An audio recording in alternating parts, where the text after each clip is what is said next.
Janitor carried her boss on her back up 3 floors, and his response shook the company. While executives laughed, she climbed the stairs with him on her back. Humiliated and blocked from going up, the heir was ignored by everyone except her. Minutes later, he put her in their place and fired half of the board. If you enjoyed this story, don't forget to subscribe to our channel and let us know what city you're watching from. Now on with the story. The light may rain in New York City slicked the sidewalks of Midtown Manhattan, where the mirrored skyscraper of the Miller Group reflected the gray sky of that Tuesday. Edward Miller watched out the car window, feeling his heart pound faster with every block that brought him closer to the place that had once been his second home. 3 years. 3 years since he had last walked through those smoked glass revolving doors, since he had heard the buzz in the hallways, since he had signed documents in the 12th floor conference room. 3 years since the accident. He could still hear the sound of twisting metal, the screech of brakes that wasn't enough, the sensation of floating for an instant before everything went dark. When he woke up in the hospital, the life he knew was gone. His legs wouldn't respond. The doctors talked about a spinal cord injury, about a wheelchair, about adaptations. His mother cried quietly in the corner of the room. His cousin Ryan, who had always been in Edward's shadow in the company hierarchy, visited every day with a smile he couldn't quite decipher. Now Edward was coming back, not by choice, but by necessity. The news had reached him through an anonymous phone call. The company his grandfather had founded in the 60s, which had survived economic crises, market shifts, and generations of employees, was about to be sold to a foreign conglomerate. The deal was set to be finalized that morning. Ryan, who had taken over as CEO during Edward's absence, was pushing everything through with suspicious speed. The driver parked in front of the building. Edward felt a weight in his chest. The motorized wheelchair was unloaded from the trunk, and he transferred into it with the dexterity he had learned over the past few years. Physical therapy had taught him to be independent, but nothing had prepared him for this moment. He took a deep breath and headed toward the main entrance. The revolving doors were stopped. He frowned. There were always 2 options: the revolving door for those on foot and the automatic side door for accessibility. But the side door was closed, with a yellow sign hanging on it, temporarily out of service. Edward tried, buzzing the intercom next to it. Nothing. He moved closer to the glass door and knocked lightly. On the other side, a uniformed security guard looked at him, then glanced away. Edward knocked again, this time harder. The guard finally approached, but didn't open the door. "Can you open up, please?" Edward asked, raising his voice. The man pressed a button on the internal intercom. A few minutes later, a woman in a navy blue business suit appeared in the lobby. Edward recognized her. Veronica Lewis, the administrative manager, responsible for overseeing everything from cleaning services to corporate events. She had always been discreet, almost invisible but efficient.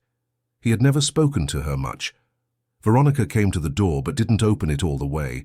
She cracked it just enough for her voice to carry through. "Mr. Miller, we weren't expecting you." He forced a polite smile. "I'm the majority shareholder, Veronica. I don't need an appointment to enter my own company." She exchanged a look with the guard. "Well, sir, you are aware that you were temporarily removed by a board decision, are you not?" Edward felt his blood run cold. "Removed? What are you talking about?" The woman sighed, as if explaining something obvious to a child. "The board determined 6 months ago that you were not in a condition to make strategic decisions. A medical report was issued attesting to emotional instability and temporary incapacity for executive functions.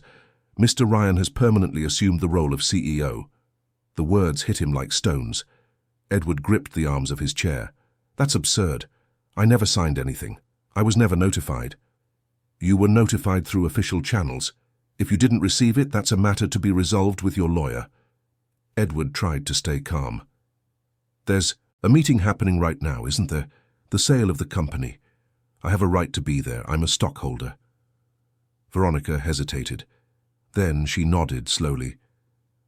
"The meeting is underway on the 12th floor, but you're facing a technical problem." "What problem?" She gestured vaguely behind her. "The elevators are down for maintenance, all of them, since last night. Electrical issues." Edward looked past her and saw 3 elevators, doors closed, panels dark. What about the stairs? Veronica gave a half smile. The stairs are available. If you'd like to go up to the 12th floor, feel free. Heavy silence fell. Edward stared at her, incredulous. Are you telling me that if I want to attend the meeting that decides the future of my family's company, I have to climb 12 flights of stairs? I'm not telling you anything, Mr. Miller. I'm simply informing you of the building's current conditions. He took a deep breath, trying to control the wave of humiliation washing over him. In Veronica Lewis's eyes, there was something cold and calculated. This wasn't a coincidence, it was a strategy. Then open the door and let me try, he said, his voice firm. Veronica stepped back and nodded to the guard. The door was opened. Edward entered the spacious lobby he had walked through hundreds of times. Now, though, everything felt different. Employees he recognized from a distance avoided his gaze. Some whispered. He saw cell phones being raised discreetly. They were recording. The emergency stairwell door was at the back, marked with a green exit sign. Edward headed toward it, the hum of his wheelchair soft against the awkward silence. When he reached the door, he tried to open it, but it was too heavy to push while controlling the chair. He looked around. No one moved. "Excuse me, can someone help?" he asked. The silence continued. Veronica Lewis watched with her arms crossed, her face expressionless. Edward felt anger rising, but also something worse. Shame. He was being publicly humiliated, and everyone knew it. It was then that a woman's voice cut through the air. "I'll help." Edward turned. A woman in a blue and white uniform, her hair in a simple bun, was crossing the lobby with determined steps. She carried a bucket and a cloth. The ID on her chest read, "Maria Sanchez, Custodial Services." Maria didn't wait for permission. She dropped the bucket, wiped her hands on her apron, and walked straight to the stairwell door. She pulled it open with force and held it, motioning for Edward to go through. "Thank you," he murmured, surprised. But as Edward approached the stairs, the reality hit him like a punch. They were steps. So many steps. And he was in a wheelchair. Maria noticed his hesitation.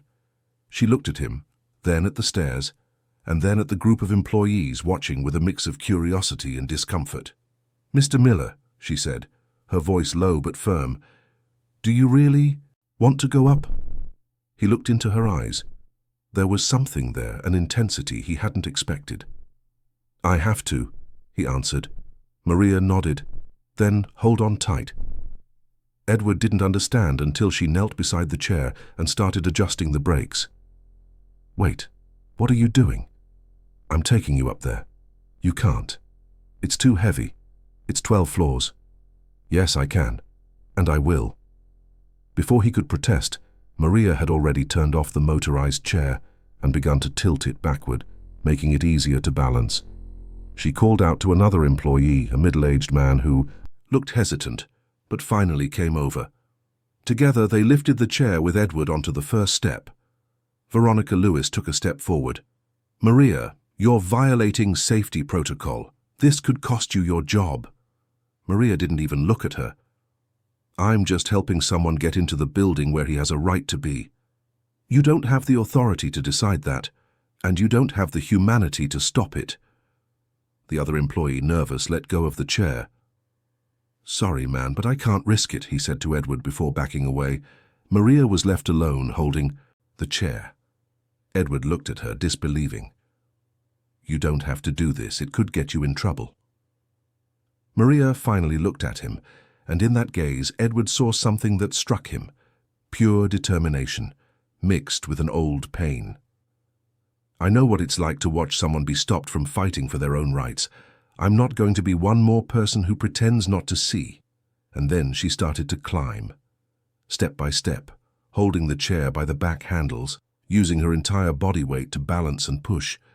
Edward felt her every effort, every ragged breath, every pause to gather her strength. He wanted to tell her to stop, wanted to give up, but something inside him also refused to yield. With each floor they conquered, Maria's breathing grew more labored. She would stop on the landings, wipe the sweat from her forehead, take a deep breath and continue. Edward could hear their steps echoing in the empty stairwell, the muffled sound of voices from downstairs, perhaps discussing what to do. On the 5th floor, Maria stumbled. The chair tipped dangerously and Edward gripped the armrests tightly. She managed to regain her balance, but he saw tears in her eyes.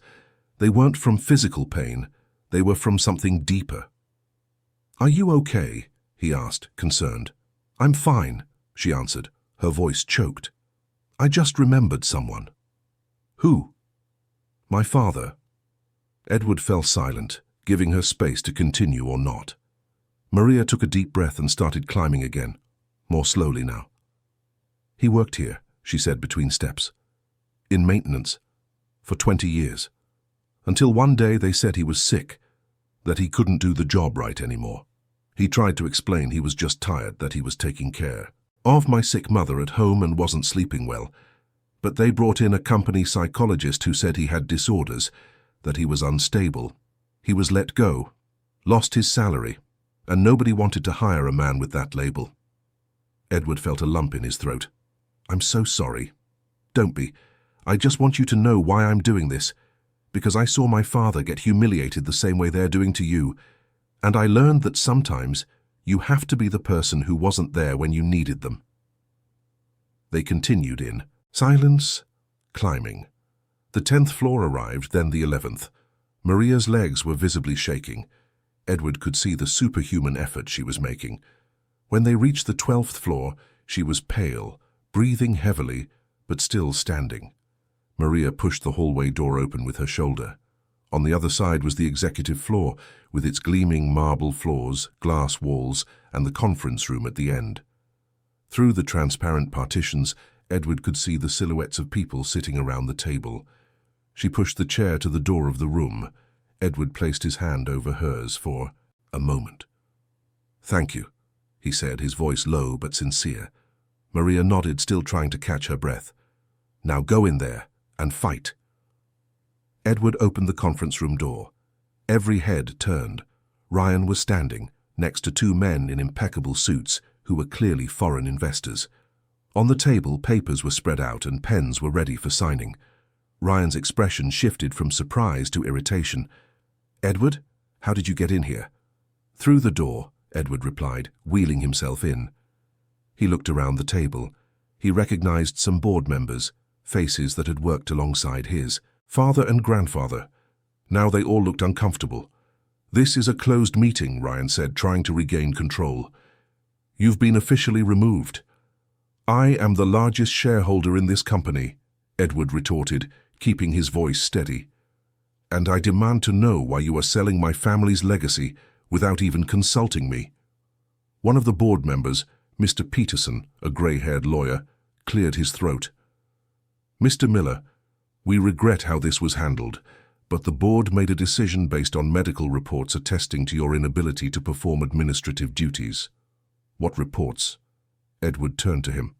"I've never undergone any medical evaluation, and even if I had, my physical condition doesn't affect my mental or legal capacity." Ryan stepped forward. "Edward, you've spent 3 years in isolation. You haven't kept up with the market changes. The company is in financial trouble. This sale is the best option for everyone." "Best option for whom?" Edward looked around the table. "For the employees who will lose their jobs? For the families who have depended on this company for decades?" Ryan pressed his lips together. "You were always too idealistic. Business doesn't run on sentimentality." Edward felt the anger grow, but also a clarity he hadn't felt in years. "Then maybe that's why I should be in charge and not you." Ryan was about to respond, but Edward held up a hand. "I veto this sale. As the majority shareholder, I am exercising my right to veto any decision involving the transfer of controlling shares. This meeting is adjourned." There was a tense silence. The foreign investors exchanged glances. Mr. Peterson shuffled through some papers and after a moment nodded slowly. "Technically, Mr. Miller is correct. If he hasn't been legally declared incompetent, the veto is valid." Ryan's face turned red. "This isn't over." Edward looked his cousin in the eye. "It already is." He turned his chair and left the room, his heart still racing. Maria was in the hallway, leaning against the wall, still catching her breath. When she saw him, she straightened up. "Did you do it?" she asked. "I did," Edward answered, and for the first time in years, he felt a genuine smile form. "Thanks to you." She smiled back, a tired but true smile. "You're welcome." They stood there for a moment, in the quiet hallway, while inside the meeting dissolved into heated arguments. Edward didn't know what would come next, but he knew something had changed, not just in the company but inside him. For the first time since the accident, he didn't feel like a victim. He felt like a survivor. And now, next to someone who had risked everything to help him, he had a chance to rebuild what had almost been destroyed. But neither of them imagined that this victory was just the first step in a much larger battle, and that the forces conspiring against Edward would not rest until they saw him removed completely forever. The news spread through the company like wildfire. The day after Edward's veto, the hallways of the Miller Group were buzzing with whispers and speculation. Some employees quietly celebrated the heir's return. Others, more cautious, kept their distance, fearing repercussions. Maria went back to her usual work, cleaning bathrooms and corridors, but now she carried the weight of two kinds of stares: admiration and suspicion. Veronica Lewis hadn't said a word to her since the stairwell incident, but Maria felt the weight of that silence. It was the kind of silence that precedes a storm. Edward, for his part, had spent a sleepless night. The adrenaline of the confrontation had given way to a deep exhaustion and questions that wouldn't let him sleep. How had Ryan managed to legally remove him? Who had signed the medical reports? And more importantly, how many other people were involved? In the morning, he asked his longtime lawyer, Henry Hayes, to come to his house. Henry was a meticulous and loyal man in his 60s who had served the Miller family for decades. When he arrived at Edward's spacious apartment on the Upper East Side, he brought a thick folder with him. "Have a seat, Henry," Edward said, gesturing to the sofa in the large living room. "I need to understand what's happening." Henry opened the folder and began pulling out documents. "Edward, I have to be honest with you. The situation is more complicated than we thought." He placed a series of stamped and signed papers on the coffee table. Edward picked up the first one. It was a psychiatric evaluation dated 8 months prior, signed by a doctor he had never met. The document attested to severe depression, self-destructive ideation, and an inability to make sound financial decisions. "I've never seen this doctor in my life," Edward said, his voice tense. "I know," Henry replied, "but the document is notarized and filed. It's legally valid, even if it's fraudulent. To challenge it, we'll need time and counter-evaluations. And in the meantime, Ryan remains the interim CEO." Edward flipped through the other papers. There was a petition for partial conservatorship, a document for the temporary transfer of voting powers, and even a report from a medical board he had never appeared before. Everything looked perfectly legal, but it was all a lie. How did he do this? Edward looked up at the lawyer. Henry hesitated. "With help, Edward.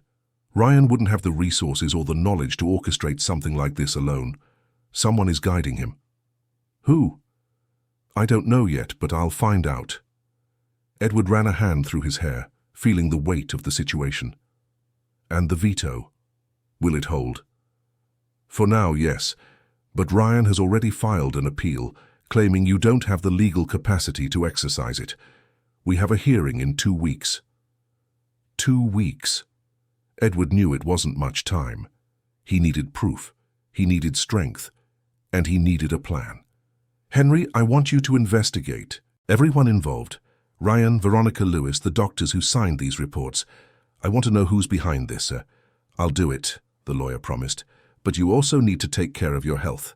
If they're claiming mental instability, you need counter-evaluations from reputable doctors. You need to show that you're perfectly capable." Edward agreed, but a strange feeling bothered him. For the past few months, he hadn't been feeling well. There were days he'd wake up dizzy, his mind foggy, as if he were under the influence of heavy medication, but he wasn't taking anything besides basic pain medicine. As Henry said his goodbyes and left, Edward stared out the living room window. The sky was clear, a rare sunny day in New York. He thought of Maria, of her courage, of how she had faced the entire system to help him. He needed to thank her properly. He picked up the phone and called the company's human resources department. He asked for Maria Sanchez's number. The operator hesitated but eventually provided it. Edward called immediately. "Hello?" Maria's voice sounded surprised. "Maria, it's Edward Miller. I'm sorry to bother you, but I'd like to talk to you. Can we meet?" There was a pause. "Mr. Miller, I don't know if that's a good idea. I'm being watched. Yesterday, Veronica Lewis called me into a meeting and made it clear that what I did was serious insubordination. Then come here, to my house. No one has to know." Maria hesitated again, but finally agreed. They arranged to meet in the late afternoon. When Maria arrived at Edward's apartment, she seemed uncomfortable. She had never been in such a luxurious place. The uniformed doorman, the private elevator, the foyer with works of art. It all felt like another world. Edward greeted her in the living room. "Please have a seat. Can I get you something to drink?" She shook her head and sat on the edge of the sofa, her hands clasped in her lap. Edward noticed she looked tired, her eyes slightly swollen. "Maria, I called you here to thank you, and to apologize." She looked up, surprised. "Apologize for what?" "For putting you at risk. I know you're under pressure because of what you did." Maria gave a sad half-smile. "I knew what I was doing, and I'd do it again." Edward felt a tightness in his chest. So I should have thought about the consequences for you. I want to make it up to you somehow. I can transfer you to another department, increase your salary, give you a promotion." She shook her head. "You don't have to. I didn't do it expecting a reward." "I know, but I want to do what's right." Maria looked around the room, then back at him. "Mr. Miller, can I ask you a question?" "Of course. And please call me Edward." She smiled briefly. "Edward, then. Do you really think you can win this war? They have power, money, influence, and you're alone." Edward thought for a moment. "I don't know, but I know I have to try. This company isn't just mine. It belongs to hundreds of families who depend on it. My grandfather started with a small textile factory in Brooklyn. He worked himself to the bone to build something that would give his children a future. I can't let that be lost." Maria nodded slowly. She understood that. She understood the struggle of someone who builds something from nothing and sees it all threatened. "I can help you," she said suddenly. "How?" "I know this building like the back of my hand. I clean the offices after everyone goes home. I hear conversations people think no one is listening to. If there's something wrong happening, I can find out." Edward was impressed. "But that could be dangerous." "I know," she replied firmly. "But if there's one thing I learned from my father, it's that staying quiet is also dangerous. He stayed quiet and was destroyed. I'm not going to make the same mistake." They talked for another hour. Edward told her about the fraudulent documents, the upcoming hearing, the strange feeling that something was wrong with his own health. Maria listened intently, and when she left, there was a silent pact between them. They would fight together. In the following days, the situation deteriorated rapidly. Edward began to have more frequent dizzy spells. He would wake up in the middle of the night with heart palpitations, drenched in a cold sweat, his mind confused. His personal physician, Dr. Stephen Lambert, who had been treating him since the accident, prescribed new medications for anxiety and insomnia. Edward took them as directed, but the symptoms only worsened. Maria, meanwhile, started paying closer attention to the movements within the company. One night, while cleaning the executive floor, she heard voices coming from Ryan's office. She approached quietly. The door was slightly ajar. She recognized Ryan's voice and Veronica Lewis's. "The conservatorship process is moving forward," Ryan was saying, "but he can buy time with appeals. We need something more definitive." "His health is getting worse," Veronica replied. "I heard he's been having episodes. If we can get him committed, even temporarily, we can speed up the process. And the cleaning lady who helped him, we're already taking care of that. She won't be a problem for much longer." Maria felt her blood run cold. She backed away silently and got out of there as fast as she could. She had to warn Edward. The next day she called him and told him what she had heard. Edward listened with growing concern. "Maria, you need to be careful." They know you helped me. They might try something against you. And you need to be careful too, she replied. They talked about your health. Are you taking any new medication? Yes. Dr. Lambert prescribed something for anxiety. Do you trust him? Edward hesitated. It was a strange question. Dr. Lambert had been the family doctor for years. But something in Maria's question made him think, did he trust him? Really trust him? I'll look into it, Maria said. In the meantime, stop taking those pills, just to be sure. Edward agreed, even though he thought the idea was a bit paranoid. But in the following days, without the medication, the fog in his mind began to lift. The dizziness subsided. The palpitations stopped, and he realized with growing horror that someone was deliberately drugging him. Maria found the confirmation a week later. While cleaning Dr. Lambert's office, which was a small space, maintained within the company building, she found a torn envelope in the trash. Inside was a check made out to Stephen Lambert for $50,000, signed by Ryan Miller. The memo line read, Medical Consulting. She photographed the check with her phone and sent it to Edward immediately. When he saw the image, he felt a mix of anger and betrayal. The doctor he trusted had been bought. The medicine he was taking wasn't to heal him, but to incapacitate him. Edward scheduled an appointment with another doctor, this time one recommended by Henry. Dr. Paul Matthews was a neurologist and psychiatrist with an impeccable reputation. He examined Edward carefully, ordered blood tests, and a few days later delivered the results. There were traces of benzodiazepines in dosages far above therapeutic levels, as well as other sedatives. Someone was slowly poisoning him. This is extremely serious, Dr. Matthews said. With these substances in your system, you would indeed present symptoms of mental confusion, drowsiness, lack of concentration. If it had continued, you could have suffered permanent damage. Edward felt the ground disappear beneath his feet. The conspiracy was much bigger than he had imagined. It wasn't just about removing him from the company. They wanted to destroy him completely. He scheduled an urgent meeting with Henry and showed him the test results and the photo of the check. The lawyer turned pale. This is attempted murder, Edward. We need to go to the police. Not yet, Edward replied. If we do that now, they'll destroy the evidence. We need more. We need to find out who else is involved and what they're planning. Henry reluctantly agreed. But you need to protect yourself. You can't be alone. And so Maria began making regular visits to Edward's apartment. Officially, she had been reassigned to the company's external services, which gave her more flexible hours. In reality, she was taking care of him. She prepared meals, checked his medications, and made sure he didn't take anything that wasn't from a confirmed source. The days settled into a strange but comforting routine. Edward and Maria talked for long hours about their lives, their stories, their fears. She told him about her difficult childhood, about the mother who died when she was 15, about the father who never recovered from the injustice he had suffered.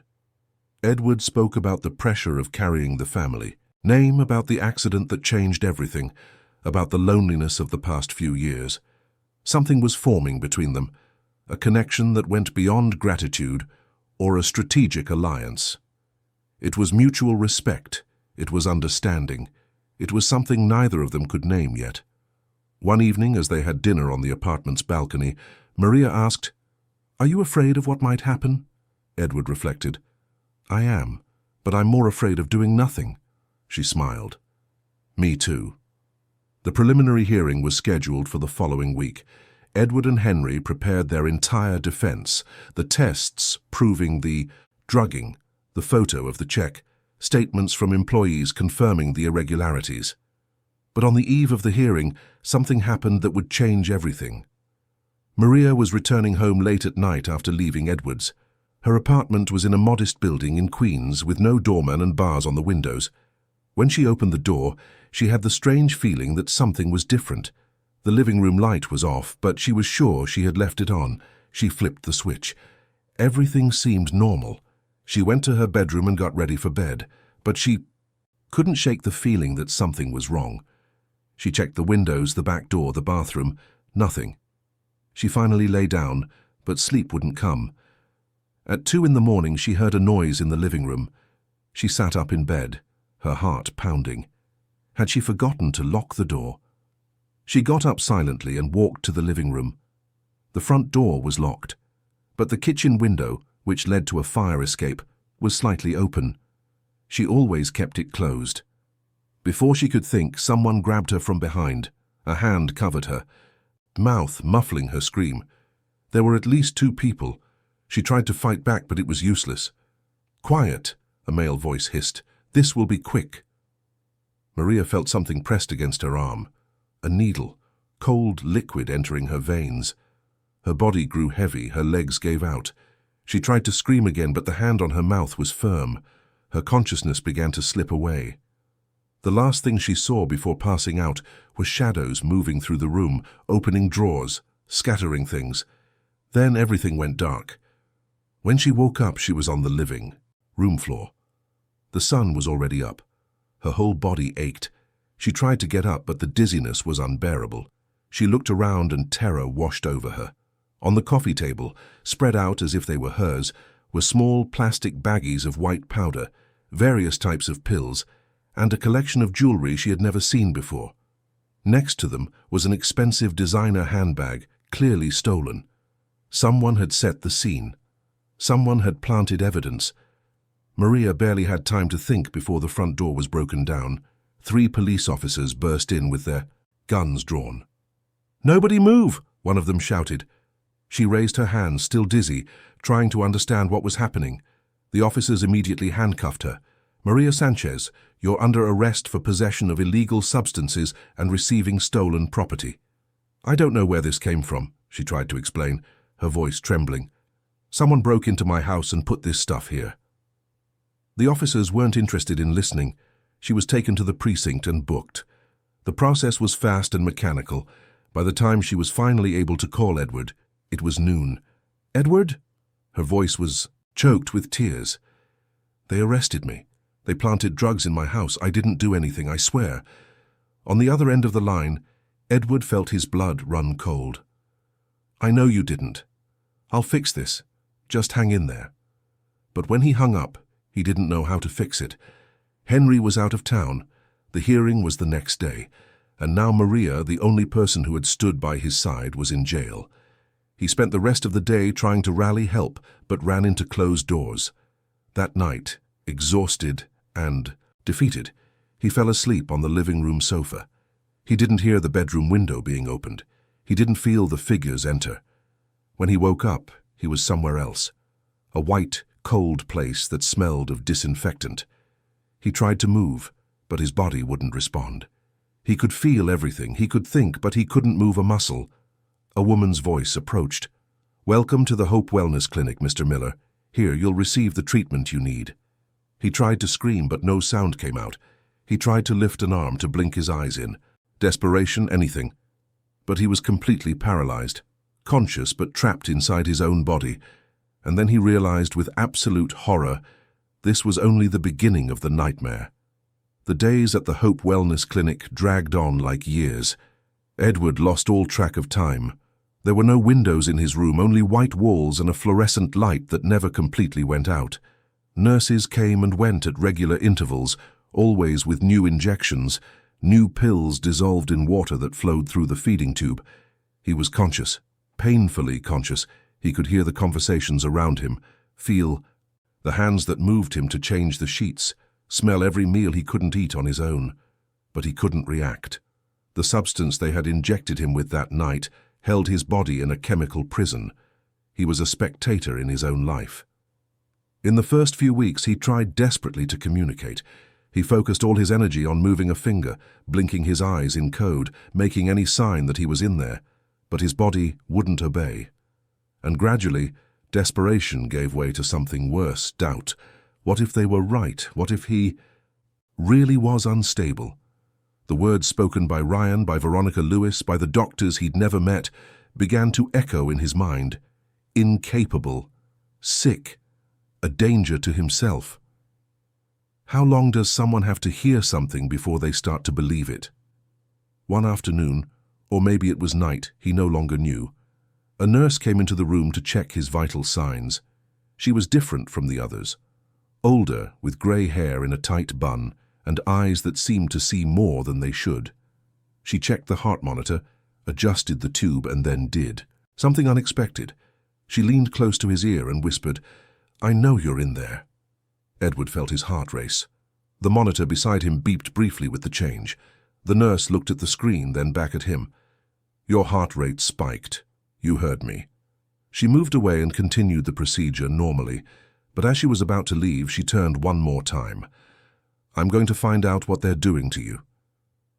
In the following days, the nurse, whom he heard called Irene, paid closer attention to him.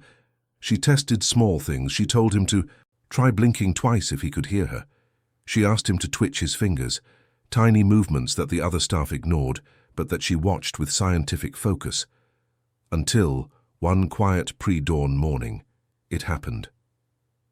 Edward managed to blink. It was an almost imperceptible movement, but it was there. Irene smiled, a mix of victory and compassion. "Welcome back," she said softly. From then on, Edward began to fight back. Millimeter by millimeter, synapse by synapse, he started reclaiming control of his own body.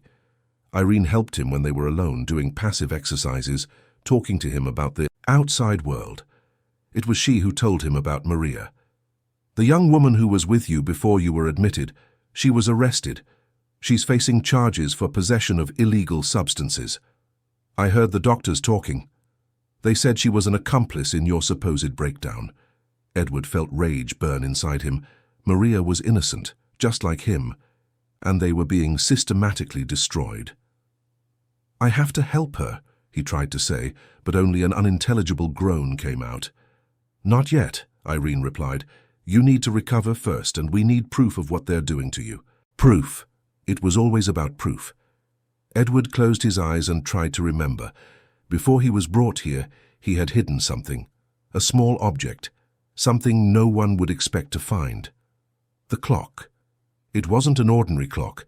Months ago, right after discovering the poisoning, Edward had discreetly bought a spy camera disguised as a desk clock.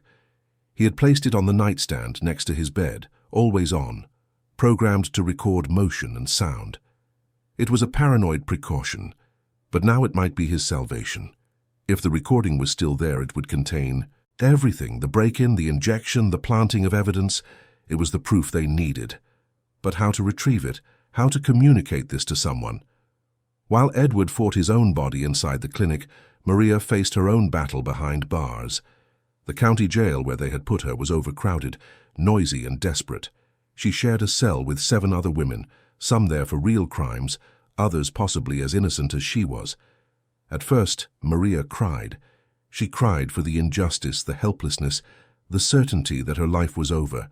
A drug conviction would brand her forever. She would never get a decent job again. She would never be seen with respect. But after the tears came anger, and with the anger, clarity. She hadn't done this. She would not bow down. If they wanted to destroy her, they would have to work a lot harder. Maria began to study the system from the inside. She talked to the other inmates, learned about procedures, deadlines, loopholes. One of the women, a lawyer awaiting trial for embezzlement, helped her understand her rights. "You can request a review of the arrest. If there isn't enough evidence, you might get bail." "But I don't have a lawyer," Maria replied, "and I don't have money to pay for one." The woman thought for a moment. "You said you worked for the Miller Group, right?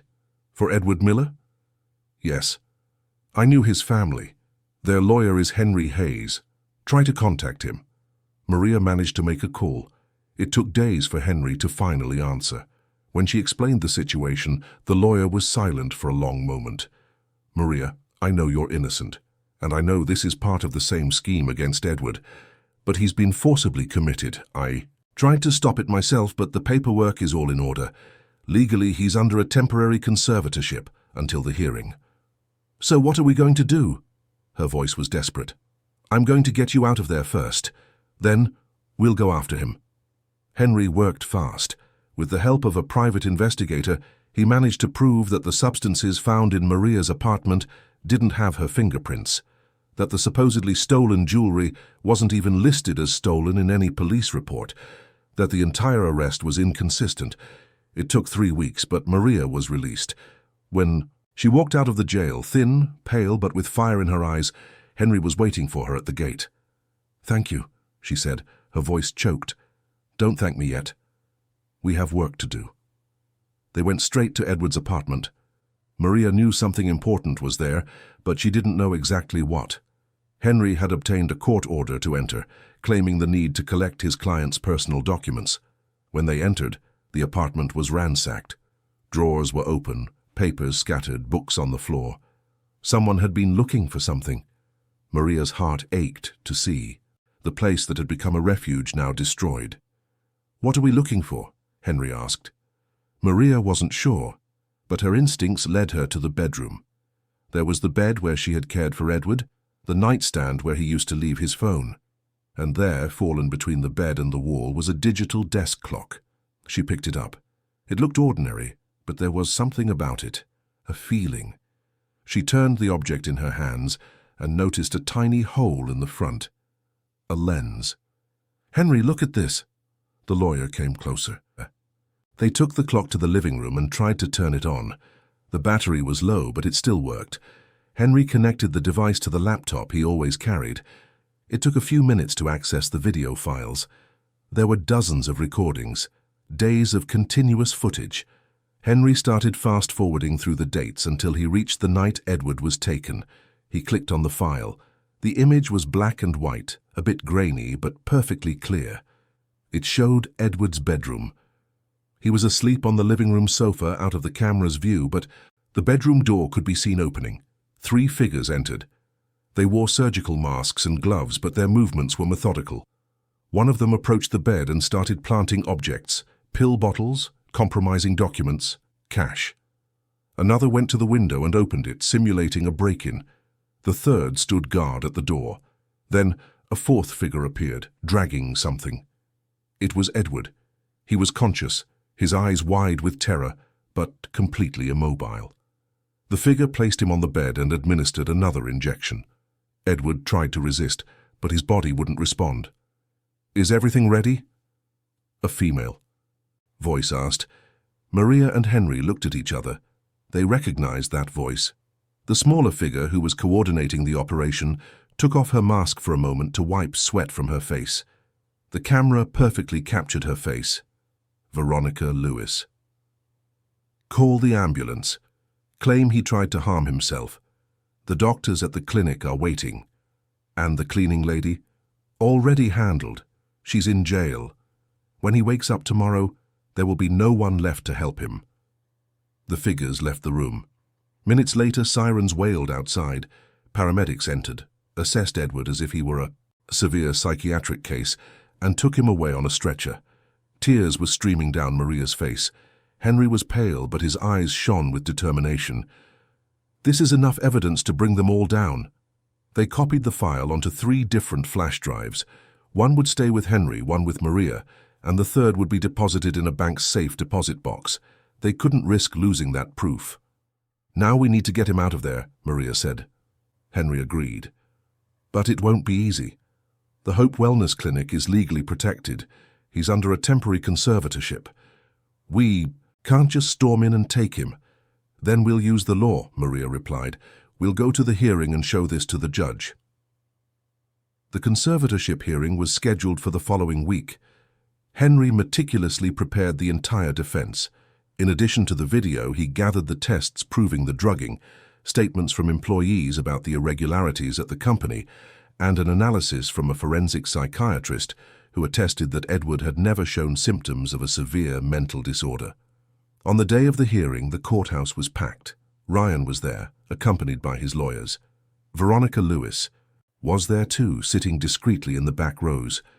They looked confident. After all, Edward was institutionalized. Maria had been discredited by her arrest, and they had all the necessary paperwork. When the judge opened the session, Ryan's side spoke first. His lawyer presented the medical reports, behavioral logs, and even witnesses who claimed to have seen Edward acting erratically in recent months. Everything seemed to be heading toward a permanent conservatorship. Then it was Henry's turn. He stood up, carrying a laptop. "Your Honor, I would like to present a piece of evidence that completely changes the context of this case." The judge, a middle-aged man with a serious expression, nodded for him to proceed. Henry connected the laptop to the courtroom projector. The image of Edward's bedroom appeared on the screen. What you're about to see is a recording made at Mr. Edward Miller's residence on the night he was committed. It proves there was no breakdown, no crisis, but rather a coordinated effort to incapacitate him and have him forcibly institutionalized. The video began to play. The courtroom fell into absolute silence. Every second of the recording was a hammer blow to Ryan's case. When Veronica, Lewis appeared without her mask. Murmurs rippled through the room. When the injection was administered to Edward, someone gasped. At the end of the video, Henry presented the toxicology reports. As you can see, Mr. Miller was systematically poisoned with substances that mimic a mental disorder. He was the victim of a conspiracy to remove him from his own company and his rights. Ryan's lawyer tried to object. This recording could have been tampered with. There's no way to prove its authenticity. Henry smiled. We have 3 copies deposited in different locations, all with digital time and date stamps. Furthermore, we have the testimony of a nurse from the Hope Wellness Clinic who can confirm that Mr. Miller is conscious and being kept under forced sedation. The judge banged his gavel. Order. I want that nurse in here now. Irene was called. She entered the courtroom with steady steps and testified under oath. She confirmed everything: Edward's consciousness, the forced medication, the conversations she had overheard among the doctors about keeping the patient drugged until the conservatorship process was complete. When she finished, the silence in the room was deafening. The judge looked at Ryan, who was pale, and then at Veronica Lewis, who had already stood up and was discreetly trying to leave. Bailiff, detain that woman, the judge ordered. Veronica Lewis was stopped from leaving. She looked around, desperate, and then turned to Ryan. You promised nothing would go wrong. Shut up, Ryan hissed. But it was too late. The judge had seen and heard everything. He banged his gavel again. I hereby declare the conservatorship proceedings for Mr. Edward Miller null and void. I order his immediate release from the Hope Wellness Clinic and the opening of a police investigation into all parties involved in this fraud. Mr. Ryan Miller and Ms. Veronica Lewis are forbidden from leaving the city pending the investigation. Maria, who was watching from the gallery, felt tears stream down her face. Henry turned to her and nodded, a tired but genuine smile on his face. We did it. Edward was released from the clinic that same afternoon. When he came out, leaning on Irene and a nurse Henry had hired, he was weak, thin, but conscious. His eyes immediately searched for Maria. She was there, waiting at the door. When their eyes met, nothing needed to be said. She walked over to him and, without thinking, hugged him. Edward hugged her back, holding on with what little strength he had. Thank you, he whispered, for everything. Maria pulled back slightly to look him in the eyes. We did it. Together. Henry approached. Edward, we need to go. There's still a lot to sort out. Edward agreed, but before getting into the car, he turned to look at the clinic building. That place had been his hell for weeks. But now, he was free, and he wasn't alone. As the car pulled away, none of them noticed the figure watching from a third-floor window of the clinic. A man in a dark suit, a phone in his hand, noting down license plates and faces. The battle had been won, but the war wasn't over yet. The following weeks were a time of recovery and rebuilding. Edward returned to his apartment on the Upper East Side, but now with a team of discreet security guards, cameras in every room, and a private physician whom Henry had personally vetted. They couldn't take any more chances. Physically, Edward was weak. The months of forced sedation had affected his muscles and balance. He began intensive physical therapy, 3 times a day with a specialized team. Slowly, he regained strength in his arms, improved his motor coordination, and relearned movements his body had forgotten. Maria was always nearby. Officially, she had been hired as Edward's personal assistant, but in reality she was much more than that. She was his confidant, his ally, and gradually, something neither of them dared to name yet. They spent hours talking about the future of the company, about the necessary changes, about how to rebuild something that had been so corrupted. Edward discovered in Maria a sharp intelligence, a perception of corporate dynamics she had developed by observing from the bottom, from the place where no one pays attention. She saw things that he, accustomed to looking down from the top, had never noticed. The police investigation moved quickly. Ryan and Veronica Lewis were formally indicted for conspiracy, fraud, forgery, and attempted illegal conservatorship. Dr. Stephen Lambert, the doctor who had taken the bribe, had his medical license revoked and would also face criminal charges. Other names emerged: employees who had been bought off, security guards who had facilitated the break-ins, even board members who had deliberately turned a blind eye. But one piece of the puzzle was still missing. Ryan wasn't smart enough to orchestrate everything alone. Someone had given him the plan, the resources, the contacts, someone bigger. The answer came from an unexpected place.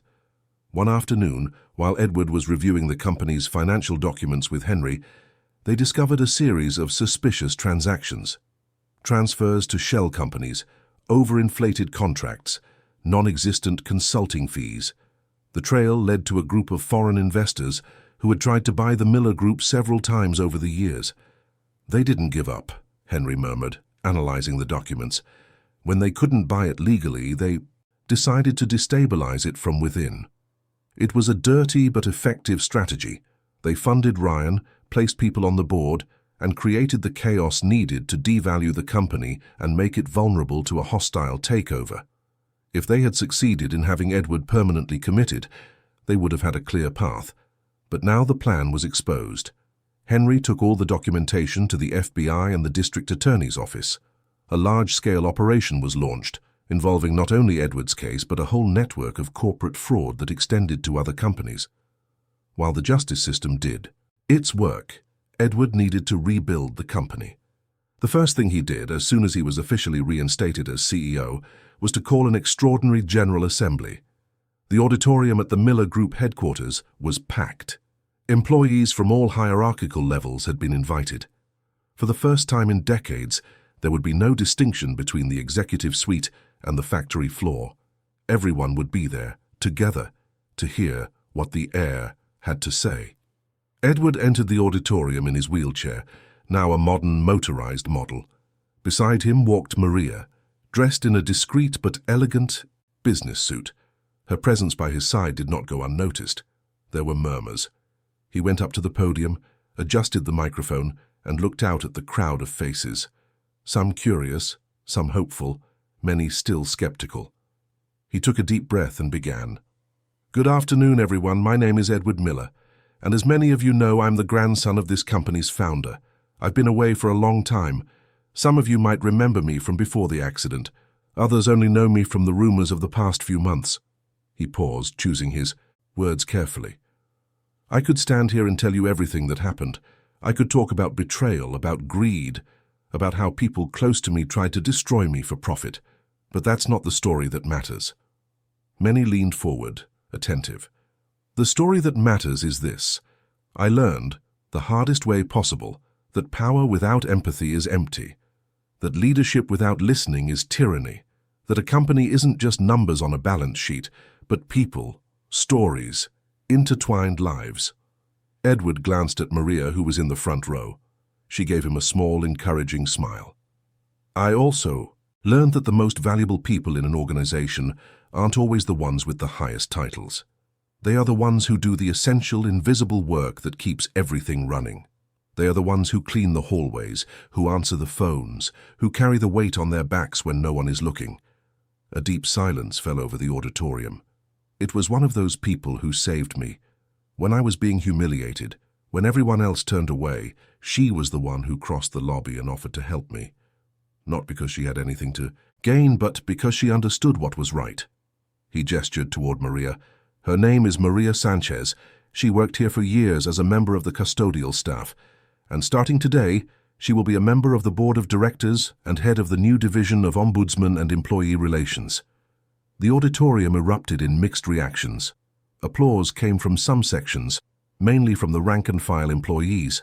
Astonishment and even indignation came from others, from the executives accustomed to a rigid hierarchy. Edward raised his hand, asking for silence. "I know this is unusual. I know it breaks protocol, that it challenges tradition. But this company was almost destroyed precisely because it followed blind traditions, because it didn't listen to different voices, because it thought social status equated to competence. He looked around, meeting eyes across the auditorium. Starting today, there will be changes. We will create direct channels of communication between all levels. We will audit contracts, review salaries, investigate complaints. And we will do it with transparency, because I've learned that secrets and silence are the poison that kills organizations from within. Maria was called to the stage. She climbed the steps, her legs trembling slightly, but her face was firm. When she stood beside Edward, he reached for her hand. She took it. "This company was founded by my grandfather with a purpose," Edward continued. "He started with a small factory in Brooklyn, working 16 hours a day, believing that honest work builds a future. Over the years we grew, we modernized, but we lost something essential: human connection.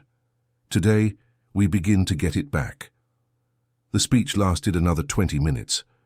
Edward spoke about restructuring plans, about investments in training, about creating an assistance fund for employees in hardship. He spoke about past, mistakes and commitments for the future. And when he finished, the entire auditorium was on its feet, applauding. Backstage, Henry watched with a satisfied smile. This was the Edward he always knew existed, not the fragile heir or the spoiled young man, but a leader with purpose. The weeks that followed were a period of intense transformation. Maria took on her new role with seriousness and dedication. She created a system where any employee could, anonymously or not, report problems, suggest improvements, or denounce abuse. She herself made surprise visits to all the branches, talked to people from every department, and listened to stories that had never reached the ears of management. Edward, for his part, dove into the numbers. He discovered that, beneath the fabricated crisis, the company was solid. With honest management and strategic investments, the Miller Group would not only survive but thrive. He renegotiated contracts, cut superfluous expenses, and redirected resources to essential areas. But above all, he changed the culture. Meetings that once dragged on for hours in closed rooms now took place in open spaces, with clear agendas and time limits. Decisions that were once made by a small circle now involved representatives from different areas. Transparency ceased to be a buzzword and became a daily practice. The relationship between Edward and Maria also evolved. They worked side by side, but there was something more. In the moments when they were alone, the conversation flowed naturally to personal matters. He spoke of dreams he had abandoned after the accident. She shared stories of her childhood, memories of her father, plans that once seemed unattainable. One evening, after a particularly grueling meeting, they had dinner on the rooftop of the company building. The view of New York at night was spectacular, millions of lights twinkling, like earthbound stars. "Did you ever imagine your life would take this turn?" Edward asked, looking at the horizon. Maria smiled. "Never. I could barely imagine a future beyond the next month. Now I'm here, making decisions that affect thousands of people. It's terrifying. But you're good at it." She turned to him. "And so are you. You could have chosen revenge. You could have destroyed everyone who betrayed you, but you chose to build something better." Edward was silent for a moment. "I learned that revenge is a cycle that never ends. Someone has to have the courage to break it." They toasted with orange juice. Neither of them drank alcohol after everything they had been through. And at that moment, on top of the building that represented decades of family history, Edward felt something he hadn't felt in years: hope. But it wasn't all smooth sailing. The investigations revealed that the corruption network was even larger than they had imagined. The group of foreign investors had tried to destabilize other American companies using similar tactics. The case gained national attention, making magazine covers and being debated on television news programs. Ryan, in a plea bargain, revealed names and schemes.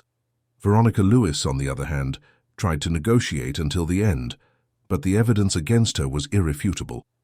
Both were convicted, not only for the crimes against Edward, but for a series of other frauds. But the most shocking revelation came at the end. During a deposition, Veronica, bitter and defeated, let slip a piece of information no one expected. She wasn't just acting for money. There was a personal motive. Decades ago, Edward's grandfather had fired her father on accusations of theft. Veronica's family fell into disgrace, went hungry, was stigmatized. She grew up hating the Miller name, vowing that one day she would have her revenge. When the opportunity arose, she seized it. Edward heard the revelation with a heavy heart. So all of it, all the cruelty, was born from an old injustice, a cycle of resentment perpetuated through generations. He asked to speak with Veronica before her final sentencing. The meeting took place in a room at the police station with lawyers and officers present. Veronica entered in handcuffs, her face hardened, her eyes still full of hatred. "I wanted to know," Edward began, "if the accusation against your father was true." Veronica gave a bitter laugh. It wasn't. He was accused of stealing tools that were later found in another storage area, but the apology never came. The stain remained. Edward closed his eyes. "I'm sorry for what my grandfather did, for the injustice your family suffered." Veronica stared at him, surprised. "Apologies don't change the past." "No," Edward agreed, "but they can change the future. If your father was still alive, I would publicly clear his name. Since he's not, I'll do this. I will create a fund in his name dedicated to helping the families of unjustly fired workers. And you, when you serve your time, will have a job waiting for you if you want it." Veronica was silent, her eyes welling up. For the first time, the armor of hatred cracked. "Why? Why would you do that?" "Because someone has to have the courage to break the cycle." The trial ended. The sentences were handed down. Ryan got 8 years, Veronica 6. Others involved were also convicted. The case became a benchmark for corporate corruption and the importance of internal controls. 6 months later, at a ceremony in the company auditorium, Edward made an announcement. Standing. For the first time since the accident, he was standing. The intensive physical therapy, his willpower and a new experimental treatment had paid off. Edward could stand for a few minutes, supported by crutches. It wasn't the full recovery he dreamed of, but it was a miracle for someone who doctors had said would never walk again. When he entered the auditorium on his feet, there was a stunned silence, followed by a deafening ovation. Maria, in the front row, was crying openly. Henry discreetly wiped his eyes. Edward walked slowly to the microphone. Every step was a victory. When he arrived, he leaned on the podium and took a deep breath. "Good morning, everyone. As you can see, I've been practicing." Emotional laughter echoed through the auditorium. "I want to use this moment to say thank you, to thank the medical team that never gave up, to thank Henry Hayes, who fought for me when I couldn't fight for myself, and to especially thank Maria, who showed me that true strength isn't in muscles, but in the courage to do what's right even when it's hard." He looked directly at her. "Maria, you were hired to clean hallways. Today you clean up. Much more than that. You clean up injustices, you clean up silences, you clean up indifference, and I couldn't be prouder to work alongside you." Maria stood up and went to the stage. When she stood next to him, Edward took her hand. There was something different in the gesture, something that went beyond a professional partnership, and everyone in the auditorium noticed. Together, they announced the company's new projects: scholarships for employees' children, an internal training program, partnerships with social organizations. Each initiative was aimed at transforming the Miller Group not just into a profitable company, but into a force for social change. At the end of the ceremony, as people dispersed, Edward and Maria were left alone on the stage. He was still standing, leaning on his crutches, but exhausted. "You should sit," she said, concerned. "A few more minutes. I want to enjoy the view." She looked in the same direction he was, at the now empty auditorium, at the chairs where hundreds of people had been. But Maria knew he wasn't looking at the physical space. He was looking at the future. "What are you thinking?" she asked. "That there's still so much work to do, that the threats aren't over, because there will always be those who want to profit from the destruction of others.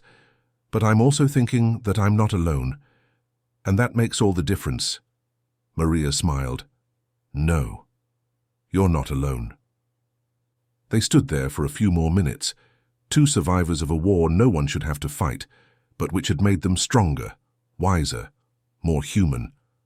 At the building's exit, Henry was waiting for them. "Good work today," he said. "Both of you." Edward nodded. "Henry, there's something I need to know. Is the investigation over?" The lawyer hesitated. "Officially, yes, all the direct players have been tried, but what? There are indications of another layer, someone above the foreign investors, someone who is still free and who doesn't like to lose." Edward and Maria exchanged a look. They knew the peace was temporary. They knew that rebuilding a company, a culture, a life was the work of years, and that there would be resistance, sabotage, new attacks. But they also knew they were ready. Because they had learned the most important lesson: it's not the fall that defines who we are, but how we get back up. And they had gotten back up together. As the car pulled away from the building, Edward looked out the window. The Miller family crest shone on the facade, illuminated by the nightlights.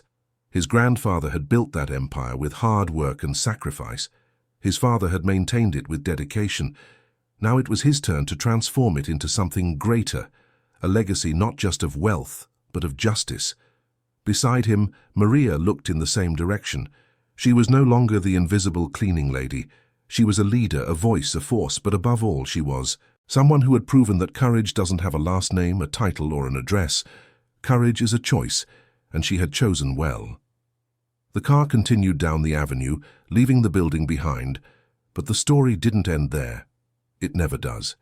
Because as long as there are people willing to build bridges instead of walls, to extend hands instead of raising barriers, there will always be hope. And hope, Edward and Maria had learned, is the most revolutionary thing there is. End of story. Dear listeners, we hope the story of Edward and Maria has touched your heart.